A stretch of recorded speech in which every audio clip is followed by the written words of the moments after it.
So what evidence do I need to gather? So this is a taster session. The whole day is a taster session. So we could probably spend an afternoon on any one of these slides, and I imagine the other speakers have had similar difficulty. So if I am sort of whistling through, and especially once I get the 10-minute wave, do forgive me. And we've got some time at the very end, I think. So people who've got questions, very happy to take them. So I am currently sort of doing some freelance expert advice work, but I always like to start, and this is not a pitch for a job, okay, I'm not looking for work, but it's just a reminder that we all come to this market access environment, this innovation landscape from very different places. So I started in the world of medicines and sort of morphed through NHS senior management before ending up in my most recent job at NICE in charge of their medtech evaluation program. But it's a funny old journey, and many companies also take a similarly sort of tortuous journey. But it is sort of, it's quite useful to reflect on how we got here to then sort of refocus on perhaps the question, the sort of $64 million question, which is, you know, what do payers want? What evidence should you design such that payers would want to spend their scarce resources on your products? Because that's kind of the end of it, however many discrete steps that you go through. And that's a bit of a difficult dilemma sometimes, because the interests of the life sciences industry, including the sort of very large health tech sector, and the interests of the health system, the health and care system, aren't always as aligned as we might want. So one thing that you might want to do is send them on a hypothetical speed date and see whether they might get to the next date, or there might be some life in the relationship. And one way of thinking about it is to say, well, actually, here's 4 things down the left-hand side that might be sort of common, might represent common interests, and where might the degree of match be if you were doing one of these terrible, you know, TV reality shows trying to fit people together in a fancy restaurant. So, so we've got quality of care. So both industry, the technology developers, and health system payers absolutely want some improvement, or at least no worse quality of care for patients. That's kind of a given. But once you start to sort of work down the list, it starts to get a bit more sort of patchy, and their interests look like, if not diverging, then they're not actually sort of heaven sent, you know, match. It's not sort of star-crossed lovers here.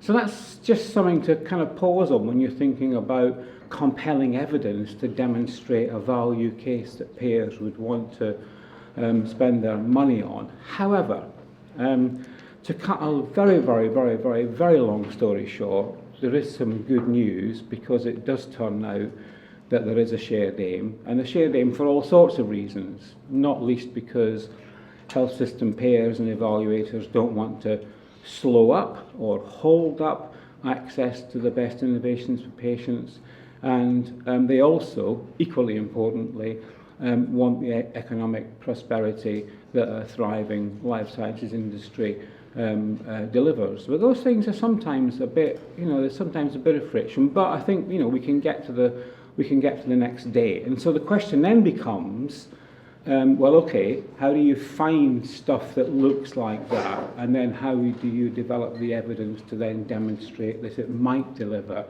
on its promises or its claims? So that's kind of that's landing into the what evidence do I need to gather question, just sort of settling into that. It's a great talk for the post-lunch slot, this. I mean, crikey. Anyway, never mind. So we then have to learn some language, because this business of innovation and transformation and value and promise turns out to be quite a rarefied dictionary. So it's quite helpful just to set the stage by saying, what evidence do we think we need to develop for the sort of different stages that products might go through? And certainly at NICE, we thought about it in these 3 stages. So there was definitely a stage where you were testing the promise of a new technology. So was it plausible that it could deliver the claims that were being set out for it? And what were those claims, actually?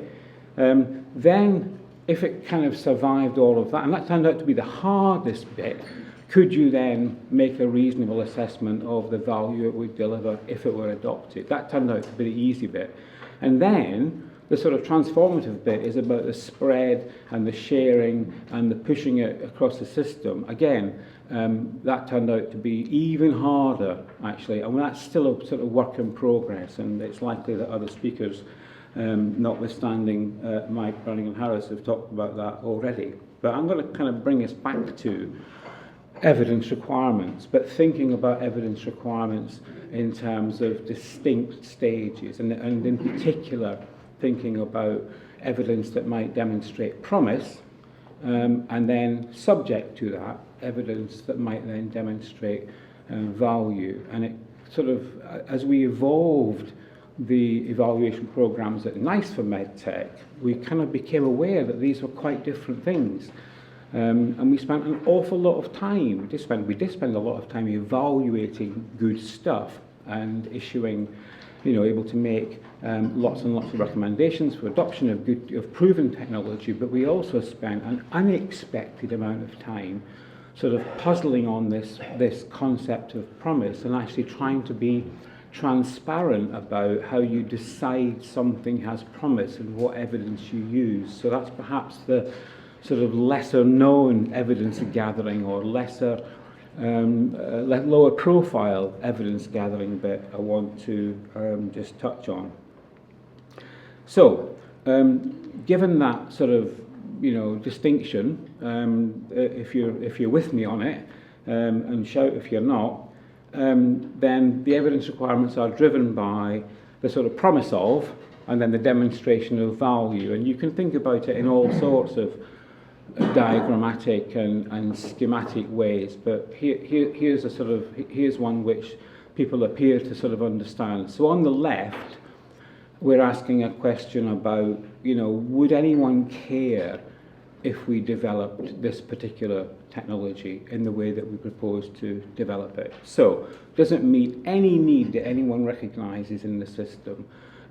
Has it got claimed benefits for patients or the system that kind of just ring true? Is there a sort of degree of credibility about them before you even get to, what might it deliver?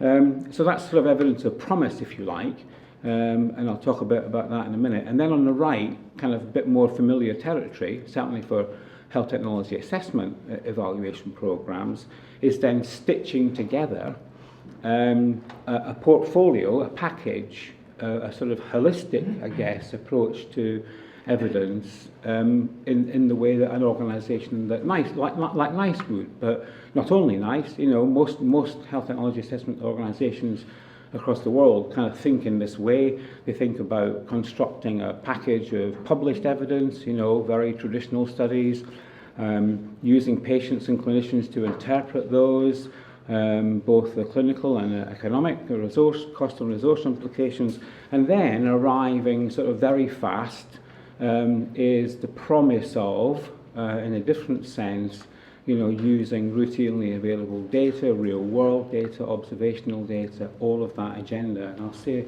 a bit more about that a bit later. So that's kind of fine as a sort of hypothetical construct that actually probably works quite well in practice too. So what sorts of things might that look like in practice? So here's the two sort of distinctions again, left-hand side and right-hand side of the slide. So evidence of promise, so what would make you sort of feel good about something? Peter, is that 10 minutes? 5 minutes to go. Perfect. What would make you feel good about it? Well, the things on the left might contribute to that, not only, but some of those might be important.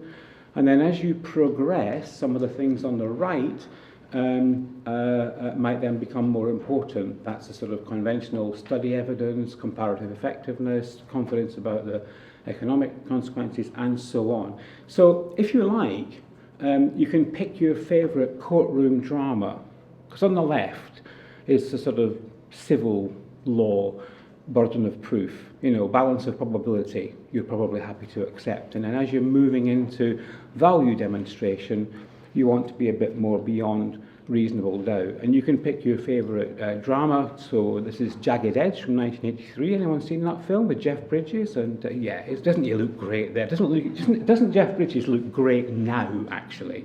Better than he did then.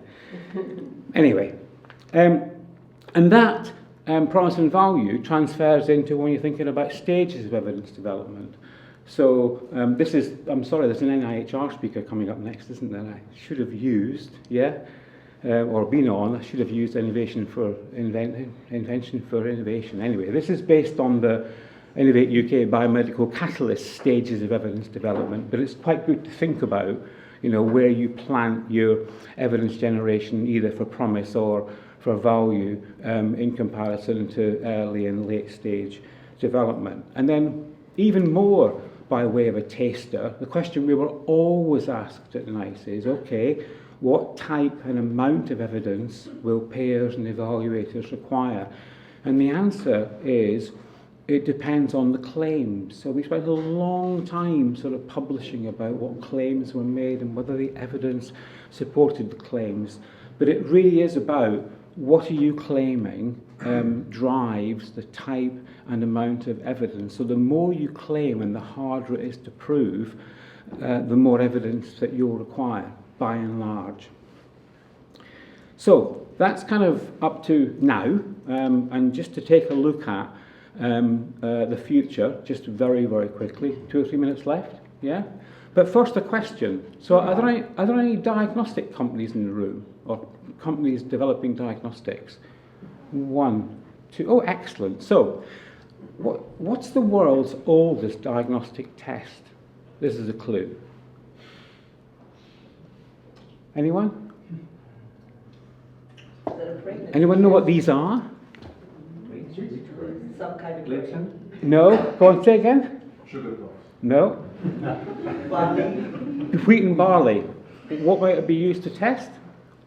So pregnancy? Pregnancy. You've seen these slides before? No. Okay, so Just a guess. if the woman urinates on the grains, if the barley grows, it means a male child. If the wheat grows, it means a female child. If neither grow, she will not bear fruit. And guess what? In the 60s, someone tested this and found it wasn't a bad test. So before you look to the future, look back. But this is the future, data and digital, hype or hope.